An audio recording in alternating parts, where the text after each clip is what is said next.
നമ്മളൊരു നെഗറ്റീവായിട്ടുള്ള ഒരു പെയിനായിട്ടുള്ള കാര്യങ്ങൾ കാണുന്ന സമയത്ത് നമുക്ക് പെട്ടെന്ന് തന്നെ അതിൽ ഇമോഷൻസ് കണക്റ്റഡ് ആയിരിക്കും. എന്നാൽ പോസിറ്റീവായിട്ടുള്ള എന്തെങ്കിലും ന്യൂസോ അല്ലെങ്കിൽ എന്തെങ്കിലും ഒരു ഇൻഫോർമേഷൻ കിട്ടുന്ന സമയത്ത് അതിൽ ഇമോഷൻസ് ഉണ്ടാവാറില്ല.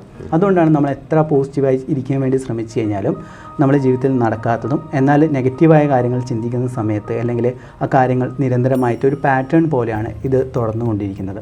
ലോ ഓഫ് അട്രാക്ഷൻ കഴിഞ്ഞ നിരവധി വർഷങ്ങളായിട്ട് ജ്യോതിഷവും ലോ ഓഫ് അട്രാക്ഷൻസും ചെയ്തുകൊണ്ടിരിക്കുന്ന ശ്രീ അനുവിന്ദയെ ABC-യിലേക്ക് സ്വാഗതം. Thank you so much. നമസ്കാരം. എന്താണ് ലോ ഓഫ് അട്രാക്ഷൻ? സാധാരണപ്പെട്ട ആൾക്കാർ ഒരുപാട് കേട്ടിട്ടുണ്ടെങ്കിലും പലവിധ എന്താ പറയുക കോച്ചിങ്ങുകളും പലവിധ ഇൻഫർമേഷൻസും ഒക്കെ കിട്ടിയിട്ടുണ്ട്. പൂർണ്ണമായിട്ടുള്ളൊരു അറിവ് പലർക്കും ഉണ്ടായിരിക്കണമെന്നില്ല. ഒരു മെജോറിറ്റി ഗ്രൂപ്പിന് ഉണ്ടാകണമെന്നില്ല, ഒരു സ്പെസിഫിക് ഗ്രൂപ്പിന് ഡെഫിനറ്റ്ലി ഉണ്ടാകാം. ഒന്ന് വിശദീകരിക്കാമോ? ഓക്കെ, ആദ്യമേ തന്നെ ഞാൻ ABC ചാനൽ നന്ദി പറയാണ് ഇങ്ങനത്തെ ഒരു അവസരം തന്നിട്ട്. ലോ ഓഫ് അട്രാക്ഷൻ എന്ന് പറയുന്നത് ബുദ്ധൻ്റെ ഒരു വചനത്തിൽ നിന്ന് തന്നെ തുടങ്ങാം. What you think you will become എന്നുള്ളതാണ്. എന്നാൽ പലപ്പോഴും നമ്മുടെ ചിന്താഗതി എന്ന് പറയുന്നത് നെഗറ്റീവായ കാര്യങ്ങളാണ് നിരന്തരം ചിന്തിച്ചുകൊണ്ടിരിക്കുന്നത്. അതായത് നെഗറ്റീവായിട്ടുള്ള ന്യൂസും കാര്യങ്ങളും ചിന്തിക്കുന്നതനുസരിച്ച് അതാണ് നമ്മുടെ ജീവിതത്തിലേക്ക് വന്നുകൊണ്ടിരിക്കുന്നത്. ഇതാണ് അടിസ്ഥാനപരമായിട്ടുള്ള ലോ ഓഫ് അട്രാക്ഷൻ എന്ന് പറയുന്നത്. അതോടൊപ്പം തന്നെ നമ്മുടെ വിദ്യാഭ്യാസത്തിൽ തന്നെ നമ്മൾ പഠിച്ചിരിക്കുന്ന ഒരു കാര്യം എന്ന് പറയുന്നത് ഇങ്ങനെ ഈ കെമിസ്ട്രി, അതോടൊപ്പം തന്നെ ഫിസിക്സ്, പിന്നെ മാത്തമാറ്റിക്സിൻ്റെ കാര്യങ്ങളാണ്. ഒരിക്കലും തന്നെ മനസ്സിനെ കുറിച്ച് പറയുന്നില്ല. മനസ്സിന് അനന്തമായ സാധ്യതകളുണ്ടെന്ന് ഇപ്പം തന്നെ ശാസ്ത്രത്തിൽ തന്നെ പറയപ്പെടുന്നുണ്ട്. മനസ്സിനും എല്ലാം തന്നെ അതിനെക്കുറിച്ചുള്ള ഒരു പഠനമാണ് ലോ ഓഫ് അട്രാക്ഷൻ എന്ന് പറയുന്നത്. ഇതൊരു മെറ്റാഫിസിക്സ് തിയറിയും കൂടിയിട്ടാണ്. പിന്നെ നമ്മൾ ശ്രദ്ധിക്കേണ്ട ഒരു കാര്യം എന്ന് വെച്ച് കഴിഞ്ഞാൽ നമ്മളെ തോട്ടിന് ഏത് ചിന്തകൾക്കാണോ ഇമോഷൻസ് ഉള്ളത് ആ ചിന്തകൾ മാത്രമേ മാനിഫെസ്റ്റ് ആവുകയുള്ളൂ. നമ്മളൊരു നെഗറ്റീവായിട്ടുള്ള ഒരു പെയിനായിട്ടുള്ള കാര്യങ്ങൾ കാണുന്ന സമയത്ത് നമുക്ക് പെട്ടെന്ന് തന്നെ അതിൽ ഇമോഷൻസ് കണക്റ്റഡ് ആയിരിക്കും. എന്നാൽ പോസിറ്റീവായിട്ടുള്ള എന്തെങ്കിലും ന്യൂസോ അല്ലെങ്കിൽ എന്തെങ്കിലും ഒരു ഇൻഫോർമേഷൻ കിട്ടുന്ന സമയത്ത് അതിൽ ഇമോഷൻസ് ഉണ്ടാവാറില്ല. അതുകൊണ്ടാണ് നമ്മൾ എത്ര പോസിറ്റീവായി ഇരിക്കാൻ വേണ്ടി ശ്രമിച്ചു കഴിഞ്ഞാലും നമ്മുടെ ജീവിതത്തിൽ നടക്കാത്തതും, എന്നാൽ നെഗറ്റീവായ കാര്യങ്ങൾ ചിന്തിക്കുന്ന സമയത്ത് അല്ലെങ്കിൽ ആ കാര്യങ്ങൾ നിരന്തരമായിട്ട് ഒരു പാറ്റേൺ പോലെയാണ് ഇത് തുടർന്നുകൊണ്ടിരിക്കുന്നത്. ഇതാണ് ആകർഷണ നിയമത്തിൻ്റെ അടിസ്ഥാനം എന്ന് പറയുന്നത്. ഇപ്പം ഇതിനെക്കുറിച്ച് കൂടുതൽ പഠിക്കുന്ന വ്യക്തികൾ ആദ്യമായി തന്നെ കേൾക്കുന്ന പുസ്തകമായിരിക്കും റോണ്ട ബെയിൻ്റെ ദ സീക്രട്ട് എന്ന് പറയുന്ന പുസ്തകം. അതിൽ ലോ ഓഫ് അട്രാക്ഷൻ്റെ കാര്യങ്ങളെക്കുറിച്ച് വ്യക്തമായിട്ട് പറയുന്നുണ്ട്. ജോസഫ് മർഫിയുടെ ഉപബോധ മനസ്സിൻ്റെ ശക്തി എന്ന് പറഞ്ഞ പുസ്തകത്തിലും ഇതിനെക്കുറിച്ച് വ്യക്തമായി തന്നെ പ്രതിപാദിക്കുന്നുണ്ട്. നമുക്ക് രഹസ്യം എന്ന് പറയുന്ന പുസ്തകത്തെക്കുറിച്ച് എടുക്കുകയാണെങ്കിൽ അതിൽ പറയുന്ന ഒരു കാര്യമുണ്ട്, ആസ്ക്, ബിലീവ് ആൻഡ് റിസീവ് എന്ന് പറയുന്നത്. അതായത് പ്രപഞ്ചത്തോട് ചോദിക്കുക, അത് വിശ്വസിക്കുക, അതിനെ സ്വീകരിക്കുക എന്നുള്ളത്. അതാണ് അതിൻ്റെ ഒരു അടിസ്ഥാനപരമായിട്ട് ദ സീക്രട്ട് എന്ന് പറയുന്ന പുസ്തകത്തിൽ പറയുന്നത്. എന്നാൽ നമ്മൾ ചോദിക്കുന്ന കാര്യങ്ങൾ ക്ലാരിറ്റി ഉണ്ടോ? അതായത് എനിക്ക് നല്ലൊരു ജീവിതം വേണം, എന്തായിരിക്കും നല്ലൊരു ജീവിതം?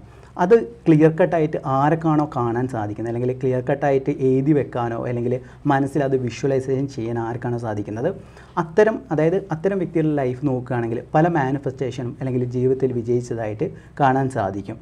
എന്നാൽ സാധാരണ ഒരു വ്യക്തിയെ സംബന്ധിച്ചിടത്തോളം സിമ്പിളായിട്ട് പറയുകയാണെങ്കിൽ എനിക്ക് ഒരു കടങ്ങളില്ലാത്ത ജീവിതം വേണം, അല്ലെങ്കിൽ എനിക്ക് ബുദ്ധിമുട്ടില്ലാത്ത ജീവിതം വേണം എന്നുള്ള കാര്യമാണ് നമ്മളെല്ലാവരും ദൈവത്തോട് ചോദിക്കുക. ഇവൻ നമ്മൾ അമ്പലത്തിൽ പോയി പ്രാർത്ഥിക്കുന്ന സമയത്ത് തന്നെ ശ്രദ്ധിക്കാൻ മനസ്സിലാവും, ദൈവമേ എനിക്ക് ദുരിതങ്ങൾ തരല്ലേ, അല്ലെങ്കിൽ എനിക്ക് ഇന്ന കാര്യങ്ങൾ തരല്ലേ എന്ന രീതിയിലാണ് പ്രാർത്ഥിക്കുക. അവരുടെ ജീവിതത്തിൽ എപ്പോഴും ദുരിതങ്ങളും മാത്രമായിരിക്കും ഉണ്ടാവുക. അത് ആ ഒരു കാര്യത്തെ നമ്മൾ ലോ ഓഫ് അട്രാക്ഷനിൽ പറയുന്ന സമയത്ത് നമ്മൾ എന്ത് ചെയ്യും, ഗ്രാറ്റിറ്റ്യൂഡ് എന്ന് പറയുന്ന ഫീലിങ്ങോട് കൂടെ, അതായത് കൃതജ്ഞതാ മനോഭാവത്തോടു കൂടെ നമുക്ക് ലഭിച്ച അനുഗ്രഹങ്ങൾക്ക് നന്ദി പറഞ്ഞുകൊണ്ടാണ് ഈ ലോ ഓഫ് അട്രാക്ഷനിൽ പറയുന്നത്. അതായത് നമ്മൾ ഇപ്പോൾ അങ്ങയോട് തന്നെ ഇപ്പോൾ 2 വ്യക്തികൾക്ക് 100 രൂപ കൊടുത്തു. ഒരാഴ്ചയ്ക്ക് ശേഷം ഒരു വ്യക്തിയെ കണ്ടു. ആ വ്യക്തി എന്ത് ചെയ്തു, നിങ്ങളെ കണ്ടിട്ട് നേരെ മൈൻഡ് ചെയ്യാതെ കടന്നു പോവുകയാണ്. എന്നാൽ രണ്ടാമത്തെ വ്യക്തി വരുന്ന സമയത്ത് എന്താണ്, ആ വ്യക്തി നിങ്ങളോട് ആ 100 രൂപ തന്നതിന് നന്ദി പറയുകയും ആ 100 രൂപ കൊണ്ട് എന്തൊക്കെ കാര്യങ്ങളാണ് ചെയ്തതെന്നുള്ള കാര്യത്തെക്കുറിച്ച് എണ്ണി നന്ദി പറയുന്ന സമയത്ത് ഒരാഴ്ച കഴിഞ്ഞാൽ ഒരു 200 രൂപ അങ്ങയുടെ കയ്യിലുണ്ടെങ്കിൽ ആർക്കായിരിക്കും കൊടുക്കുക? ഇദ്ദേഹത്തിന് കൊടുക്കും, ആ രണ്ടാമതായ വ്യക്തി. ഇതേപോലെ തന്നെയാണ് യൂണിവേഴ്സ് അല്ലെങ്കിൽ ദൈവം എന്ന് വിളിക്കാം. ഇതൊരു അടിസ്ഥാനപരമായിട്ടുള്ള കാര്യമാണ് ഗ്രാറ്റിറ്റ്യൂഡ് എന്ന് പറയുന്ന കാര്യം. ഇപ്പം യൂസഫ് അലി, അതോടൊപ്പം തന്നെ പലരുടെ ലൈഫിൽ നോക്കുകയാണെങ്കിൽ അവരെല്ലാവരും നന്ദിയുണ്ട്, അവർ വന്ന വഴിയിൽ കുറിച്ച് നന്ദിയുണ്ട്. എന്നാലും ജീവിതത്തിൽ പരാജയപ്പെടുന്ന അല്ലെങ്കിൽ നെഗറ്റീവായ ആൾക്കാരെ ശ്രദ്ധിക്കാൻ എപ്പോഴും കംപ്ലയിൻറ്റ് മാത്രമാണ്, ഇല്ലായ്മയെക്കുറിച്ച് കംപ്ലയിൻറ്റ് ചെയ്യാം. അതായത് അവർക്ക് കിട്ടിയ അനുഗ്രഹങ്ങളെക്കുറിച്ച് നന്ദിയില്ലായ്മ കാണിക്കുക, അതോടൊപ്പം തന്നെ വന്ന വഴിയെ മറക്കുക.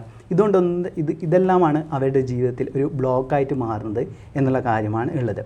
പിന്നെ ഉള്ളത് ആക്ഷൻസ് എന്നുള്ളതാണ്. ഇപ്പം റോണ്ട ബെയിൻ പറഞ്ഞത് ആസ്ക്, ബിലീവ് ആൻഡ് റിസീവ് എന്നുള്ളതാണ്. ഇതിൽ വിട്ടുപോയ കാര്യമാണ് ആക്ഷൻ എന്ന് പറയുന്നത്. അതായത് ഒരു കാര്യം നമ്മൾ നേടണമെങ്കിൽ അതിന് കൃത്യമായ രീതിയിൽ ആക്ഷൻസ് വേണം എന്നുള്ള കാര്യമാണ്. അത് വെറുതെ ആക്ഷൻസ് എടുത്താൽ മതിയോ? ഇല്ല. നമ്മൾ ആദ്യം തന്നെ മെൻ്റലി അത് നമുക്ക് അച്ചീവ് ചെയ്യാൻ പറ്റുന്നുള്ള ഒരു വിശ്വാസം ജനിപ്പിക്കണം. അതിന് വേണ്ടിയിട്ടാണ് ഇപ്പോൾ ലോ ഓഫ് അട്രാക്ഷൻ ആവട്ടെ, മൈൻഡ് പവർ ആവട്ടെ, ഈവൻ ജ്യോതിഷം തന്നെ, അതെല്ലാം തന്നെ അതായത് നിങ്ങൾക്ക് നല്ലൊരു ജീവിതമുണ്ട് എന്നുള്ള പ്രതീക്ഷ അല്ലെങ്കിൽ ശുഭാപ്തി വിശ്വാസമാണ് ഇതിലൂടെ കാണിക്കുന്നത്. അതാണ് ലോ ഓഫ് അട്രാക്ഷൻ എന്ന് പറഞ്ഞ ടോപ്പിക് ഇത്രയും പോപ്പുലർ ആകാനും പലരും ഇപ്പം തന്നെ എൻ്റെ യൂട്യൂബ് ചാനലായ അനുവിന്ദ് എന്ന് പറഞ്ഞ ചാനലിൽ തന്നെ നമ്മൾ ഇതേപോലെ ഷാറുഖ് ഖാൻ്റെ വീഡിയോസിൽ അദ്ദേഹം പറയുന്നത് ലോ ഓഫ് അട്രാക്ഷൻ എന്ന് പറഞ്ഞ ടോപ്പിക്കിനെ കുറിച്ച്. അതോടൊപ്പം തന്നെ ഈ മോഹൻലാൽ എന്ന് പറയുന്ന നമ്മളെല്ലാവരും ഇഷ്ടപ്പെടുന്ന ലാലേട്ടൻ ഗ്രാറ്റിറ്റ്യൂഡിനെ കുറിച്ചുള്ള ഒരു 10 മിനിറ്റുള്ള വോയിസ് ഉണ്ട്. അതായത് അദ്ദേഹം വന്ന ഓരോ വഴികൾക്കും നന്ദി പറഞ്ഞുകൊണ്ട്, അദ്ദേഹത്തിൻ്റെ ജീവിതത്തിൽ വന്ന ഗുരുക്കന്മാർക്ക് നന്ദി പറഞ്ഞുകൊണ്ടുള്ള ഒരു വോയിസ് നിങ്ങൾക്ക് ചിലപ്പോൾ എൻ്റെ യൂട്യൂബ് ചാനലിൽ കാണാൻ സാധിക്കും. അങ്ങനെ ഓരോ കാര്യങ്ങളും നമ്മൾ ലൈഫിലുള്ള എല്ലാ കാര്യങ്ങളും നമ്മൾ മാനിഫെസ്റ്റേഷനാണ്, മൈൻഡിൻ്റെ ഒരു പ്രൊജക്ഷനാണ് നമ്മളെ ലൈഫ് എന്നതാണ് പറയപ്പെടുന്നത്. ഇതാണ് അതിനെക്കുറിച്ച് പറയാനുള്ളത്. ഈ ലോ ഓഫ് അട്രാക്ഷൻ എന്ന് പറയുന്ന സമയത്ത് ഓരോ ആൾക്കാരുടെ മനസ്സിനകത്തും കൺസീവ് ചെയ്തിരിക്കുന്ന കണ്ടന്റ് ഡിഫറെൻ്റ് ആയിരുന്നു. ഇപ്പം ശ്രീ അൻവിന്ദ് അവിടെ കൊടുത്തൊരു നല്ലൊരു വൈറ്റൽ ഇൻഫർമേഷനാണ്. എങ്ങനെയാണ് ഈ പറയുന്ന ഗ്രാറ്റിറ്റ്യൂഡ് ചെയ്യേണ്ടത്? അതായത് ഗ്രാറ്റിറ്റ്യൂഡ് ചെയ്യുന്ന സമയത്ത് നേരത്തെ പറഞ്ഞു, സാധാരണ ഒരു മനുഷ്യൻ ഒരു അമ്പലത്തിൽ പോകുന്ന സമയത്ത് ഇറ്റ്സ് എ ഹാർമണി അല്ലേ, അവിടെ ഇരിക്കുന്ന അമ്പലത്തിലിരിക്കുന്ന ഒരു പ്രതിഷ്ഠയും ഇദ്ദേഹമായിട്ട് ഒരു ഫ്രീക്വൻസി ട്രാൻസ്ഫോർമേഷൻ ഉണ്ടാകുന്നു. ഇപ്പം നമ്മളൊരു 10 അമ്പലത്തിൽ പോകുമ്പോൾ 2 അമ്പലമായിരിക്കും നമുക്ക് ഒരു കംഫർട്ട് ക്രിയേറ്റ് ആവുന്നത് അല്ലേ. അപ്പോൾ ഇവിടെ നമ്മൾ പോയി സംസാരിക്കുന്നത്, സാധാരണ വ്യക്തി സംസാരിക്കുന്നത് എനിക്ക് എല്ലാ വിഷമങ്ങളും മാറ്റിത്തരണേ, എല്ലാവർക്കും നല്ലത് വരുത്തണേ എന്നായിരിക്കും മെജോറിറ്റി ആൾക്കാർ. കുറച്ച് പേര് അവരുടെ ഡേ ടു ഡേ റിക്വയർമെൻറ്റ്സ് പറഞ്ഞ് കരയും. അപ്പോൾ താങ്കൾ പറഞ്ഞതുപോലെ ചിലപ്പോൾ അവർക്ക് ദുരിതങ്ങൾ മാത്രമേ ഉണ്ടാകുള്ളൂ. അത് അവർ ട്രെയിൻ ചെയ്ത് വന്നതാണ് അവരുടെ ബ്രെയിനകത്തുള്ളത്. ഇതിനെങ്ങനെ മാറ്റിക്കൊടുക്കാൻ പറ്റും? ഓക്കെ, ആദ്യമായി തന്നെ ഉള്ളത് നമ്മൾ നന്ദി പറയുന്ന എന്ത് കാര്യത്തിനാണ്? നമുക്കില്ലാത്തൊരു കാര്യം നമുക്ക് ലഭിക്കുന്ന സമയത്തല്ലേ. സത്യത്തിൽ നമുക്ക് എന്താണുള്ളത്? ഒരു സ്ത്രീയും പുരുഷനും തമ്മിൽ ശാരീരികമായി ബന്ധപ്പെടുന്ന സമയത്ത് അതിൽ ഏകദേശം 3 മാസം കഴിഞ്ഞ സമയത്ത് അതിൽ ആത്മാവ് പ്രവേശിക്കുന്നു എന്നുള്ളതാണ് പറയപ്പെടുന്നത്. അന്നേരം നമ്മൾ അതിനുശേഷം അമ്മ കഴിക്കുന്ന ഭക്ഷണമാണ് അല്ലെങ്കിൽ ഭൂമിയിൽ നിന്ന് കിട്ടുന്ന വസ്തുക്കളാണ് നമ്മൾ ഇങ്ങനെ യൂസ് ചെയ്യുന്നത്. അതിലൂടെ നമ്മുടെ ബീജവും അണ്ടവും എല്ലാം തന്നെ വളർന്നിട്ട് ഒരു 9 മാസത്തിന് ശേഷം നമ്മൾ ജനിക്കുന്നു. അതിനുശേഷം അമ്മയുടെ സഹായവും അതോടൊപ്പം തന്നെ അച്ഛൻ്റെ സഹായത്തിലൂടെ വളരുന്നത്. പിന്നെ ഗുരുക്കന്മാർ, അതോടൊപ്പം തന്നെ പല കാര്യങ്ങളും നമുക്ക് ഗിഫ്റ്റഡ് ആയിട്ട് ലഭിക്കുന്നതാണ്. അന്നേരം ആ ഒരു മെൻ്റൽ സ്റ്റേജിലേക്ക് അല്ലെങ്കിൽ ആ ഒരു തിരിച്ചറിവ് നമുക്ക് വരുന്ന സമയത്ത് മാത്രമേ ഗ്രാറ്റിറ്റ്യൂഡ് വരികയുള്ളൂ. പലപ്പോഴും ഇതൊരു ടെക്നിക്കായിട്ട് കാണാതെ നമ്മളെ ലൈഫിൽ നമുക്കൊന്നുമില്ല എന്നുള്ള ഒരു തിരിച്ചറിവ്, അതായത് ഇവിടെ ഒന്നും കൊണ്ടുവന്നിട്ടില്ല, നമ്മൾ ഒന്നും കൊണ്ടുപോകുന്നില്ല എന്നുള്ള തിരിച്ചറിവിൻ്റെ അടിസ്ഥാനത്തിൽ നിന്ന് നമ്മളെ സമർപ്പണ ഭാഗത്തു നിന്നാണ് ഗ്രാറ്റിറ്റ്യൂഡ് വരേണ്ടത്. പലരും നന്ദി പറയാന്നുള്ള, അതായത് ഇപ്പോൾ ഒരു പൈസ തരുന്ന സമയത്ത് നന്ദി, ജസ്റ്റ് താങ്ക് യു എന്ന് പറയാതെ അത് ഫീൽ ചെയ്ത്, അതായത് നമുക്ക് ദൈവികമായ അനുഗ്രഹത്താൽ കിട്ടുന്ന ഒരു ഗിഫ്റ്റാണ് ഇത് എന്നുള്ള ചിന്താഗതി നമുക്ക് എപ്പോഴാണോ ബോധതലത്തിൽ വരുന്നത് അപ്പോൾ മാത്രമേ ഗ്രാറ്റിറ്റ്യൂഡ് എന്ന് പറയുന്ന കാര്യത്തിന് ഗുണമുള്ളൂ. അല്ലാതെ ഇതൊരു ടെക്നിക്ക്, പലരും ലോ ഓഫ് അട്രാക്ഷൻ ട്രെയിനേഴ്സ് പറഞ്ഞ ഗ്രാറ്റിറ്റ്യൂഡ് പറയും എന്നുള്ളതാണ്. ആ ഗ്രാറ്റിറ്റ്യൂഡ് എന്ന് പറഞ്ഞാൽ ആ ഫീലിംഗ് വേണമെങ്കിൽ നമുക്ക് മനസ്സിലാവണം, നമ്മളൊന്നുമില്ലാതെയാണ് ഇവിടെ വന്നത്, എല്ലാം തന്നെ ഗിഫ്റ്റാണ്, എല്ലാം തന്നെ വരദാനമാണ്. നമുക്ക് ദൈവം അല്ലെങ്കിൽ പ്രപഞ്ചശക്തി അല്ലെങ്കിൽ ഡിവൈൻ പവർ നമുക്ക് തരുന്ന ഒരു വരദാനമാണ് എന്നുള്ള ഒരറിവാണ് നമുക്ക് വരുന്നത്.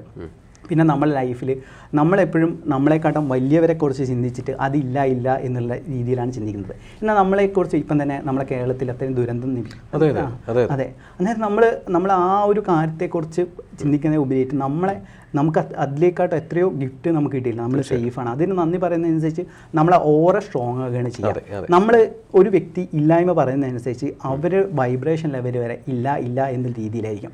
അതായത് സാറോട് തന്നെ ഒരു വ്യക്തി എപ്പോഴും കംപ്ലൈൻറ്റ് നെഗറ്റിവിറ്റി പറയുന്ന സാർക്ക് തന്നെ ആ വ്യക്തിയുടെ ഒരു അകലം പാലിക്കേണ്ടതായി തോന്നും. നേരെ മറിച്ച് എപ്പോഴും പോസിറ്റീവായി ഓരോ കാര്യത്തിനും നന്മ കണ്ടെത്തുന്ന സമയത്ത് അവരിലേക്ക് ഒരു പോസിറ്റീവ് അട്രാക്ഷൻ വരും. അവർ മറ്റുള്ളവരെ നന്മയായിരിക്കും, അതോടൊപ്പം തന്നെ അവരെ പെരുമാറ്റം തന്നെ ഡിഫറെൻ്റ് ആയിരിക്കും ഉള്ളത്. Life is A choice. അതായത് നമുക്ക് വേണമെങ്കിൽ നമുക്ക് എന്തെങ്കിലും ഒരു കാര്യത്തിൽ സന്തോഷിക്കുകയും ചെയ്യാം, ദുഃഖിക്കുകയും ചെയ്യാം. നമ്മളെ ചോയ്സാണ്, നമ്മളെ തിരഞ്ഞെടുപ്പാണ് എന്നുള്ളതാണ്. അതായത് നമ്മൾ അമ്പലത്തിൽ പോയി പ്രാർത്ഥിക്കുന്ന സമയത്തും ആ ഒരു കാര്യം ഞാൻ മുന്നേ പറഞ്ഞ ആ ഒരു ബോധ്യത്തിൽ നിന്ന് നമ്മൾ പ്രാർത്ഥിക്കാൻ തുടങ്ങുന്ന സമയത്ത് നമുക്ക് ആ ഒരു എനർജി റിസീവ് ചെയ്യാനുള്ള, അതായത് ഓരോ ക്ഷേത്രങ്ങളും ഓരോ എനർജി സെൻറ്റേഴ്സ്, ചില ചക്രങ്ങളുടെ അടിസ്ഥാനത്തിലാണ് ചില ക്ഷേത്രങ്ങളുള്ളത്. ഇപ്പം തിരുപ്പതി എന്ന് പറയുന്നത് മൂലാധാര ചക്രം, അതായത് റൂട്ട് ചക്രയെ കൂടുതൽ പവർഫുൾ ആക്കുന്ന ഒരു ചക്രമാണ്. അതായത് ആ ഒരു വൈബ്രേഷൻ സ്വീകരിക്കണമെങ്കിൽ നമ്മൾ അത്രയും ഫിസിക്കലി സ്ട്രോങ് ആയിരിക്കണം. അതോടൊപ്പം തന്നെ ഞാൻ നേരത്തെ പറഞ്ഞ ഗ്രാറ്റിറ്റ്യൂഡും കൂടി വേണം. ആ ഒരു വൈബിനെ അഡാപ്റ്റ് ചെയ്യണമെങ്കിൽ, അബ്സോർബ് ചെയ്യണമെങ്കിൽ നമ്മളെ മൈൻഡ് അത്രയും ഫ്രീ ആയിട്ട് ആ ഒരു പോസിറ്റിവിറ്റിയിൽ തൻ്റെ നെഗറ്റിവിറ്റി എല്ലാം തന്നെ കളഞ്ഞിട്ട് പോകുന്ന ഒരു വ്യക്തിക്ക് അല്ലെങ്കിൽ ഒരു ഭക്തന് ആ ഒരു അമ്പലത്തിലെ ഒരു എനർജി അല്ലെങ്കിൽ ആ ഒരു ദേവൻ്റെ എനർജിയെ റിസീവ് ചെയ്യാൻ സാധിക്കുന്നതായിരിക്കും. അതെ, അനുജി പറഞ്ഞത് വളരെ കറക്റ്റാണ്. Life is A choice. നമ്മളത് എങ്ങനെ എടുക്കുന്നു, എന്ത് ചോയ്സ് ചെയ്യുന്നുള്ളതാണ്. അതിനകത്തിപ്പോൾ ഈ ഗ്രാറ്റിറ്റ്യൂഡിൻ്റെ ഫ്രീക്വൻസി പറഞ്ഞപ്പോൾ യൂണിവേഴ്സലി നമ്മൾക്ക് എല്ലാവർക്കും അറിയാം. ഇപ്പോൾ ഈവൻ ഇതുമായിട്ട് കണക്ട് ചെയ്യുന്നതാണ് ഹോ ഒപ്പനോ എന്ന് പറയുന്നൊരു സംഭവം. അതിനകത്തും പറയുന്ന ഗ്രാറ്റിറ്റ്യൂഡ് തന്നെയാണ്. അപ്പോൾ ഈ ഗ്രാറ്റിറ്റ്യൂഡ് പറയുന്നതിൻ്റെ ഫ്രീക്വൻസി ഭയങ്കര വലുതെന്നാണ് പറയുന്നത്. I am sorry, please forgive me, thank you for everything, I love U.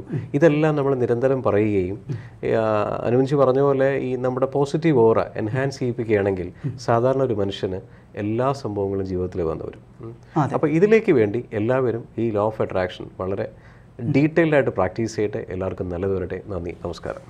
ജ്യോതിഷമോ വാസ്തുവോ പൂജയോ നിങ്ങൾക്ക് ആവശ്യമുണ്ടോ? താഴെ കാണുന്ന നമ്പറിൽ വാട്സപ്പ് ചെയ്യൂ. നിങ്ങൾ ചെയ്യേണ്ടത് ഇത്രമാത്രം: താഴെ കാണുന്ന നമ്പർ നിങ്ങളുടെ മൊബൈലിൽ സേവ് ചെയ്യൂ. അതിനുശേഷം ഞങ്ങളുടെ നമ്പറിലേക്ക് വാട്സപ്പിലേക്ക് ഹായ് അയയ്ക്കൂ. ജ്യോതിഷ സംബന്ധമായ എല്ലാ ആവശ്യങ്ങൾക്കും ABC മലയാളം നിങ്ങളോടൊപ്പമുണ്ട്. ജ്യോതിഷവുമായി ബന്ധപ്പെട്ട എല്ലാ വിശേഷങ്ങളും നിങ്ങളിലേക്കെത്താൻ ABC ജ്യോതിഷം സബ്സ്ക്രൈബ് ചെയ്യുക.